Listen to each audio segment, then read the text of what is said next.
बाळा, आज आपण एक खूप सुंदर गोष्ट ऐकणार आहोत, जी आहे भक्त प्रल्हाद आणि हिरण्यकशिपू नावाच्या राक्षसाची. गर्भसंस्कारामुळे राक्षस कुळात पण एक देवभक्त जन्माला येतो, हेच सांगणारी ती गोष्ट आहे. खूप वर्षापूर्वी असुरराज हिरण्यकशिपू हा अहंकारी आणि देवाचा राग करणारा राक्षस होता. त्याला वाटत होतं की तोच सर्वश्रेष्ठ आहे आणि त्याने सगळीकडे भगवान विष्णूची पूजा करणं आपल्या राज्यात बंद केलं होतं. त्याच्या पत्नीचं नाव होतं कयाधू. ती एक अतिशय सद्गुणी, शांत आणि भक्ती करणारी स्त्री होती. कयाधू गर्भवती असताना तिला महर्षी नारद मुनींनी आपल्या आश्रमात आश्रय दिला.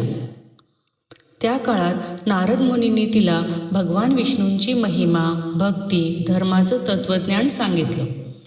ती रोज विष्णुभक्तीच्या कथा ऐकायची, मंत्र जपायची आणि तिच्या गर्भातील बाळावर ते सगळे दिव्य संस्कार आपोआप होत होते.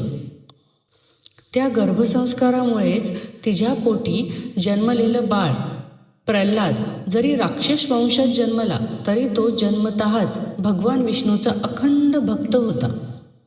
हिरण्यकशिपूने प्रल्हादाला विष्णुभक्तीपासून दूर ठेवण्याचा खूप प्रयत्न केला, पण प्रल्हादाने कधीही आपली श्रद्धा सोडली नाही. तो म्हणायचा, भगवान म्हणजेच माझे विष्णू सर्वत्र आहेत, ते माझ्या अंतःकरणातही आहेत.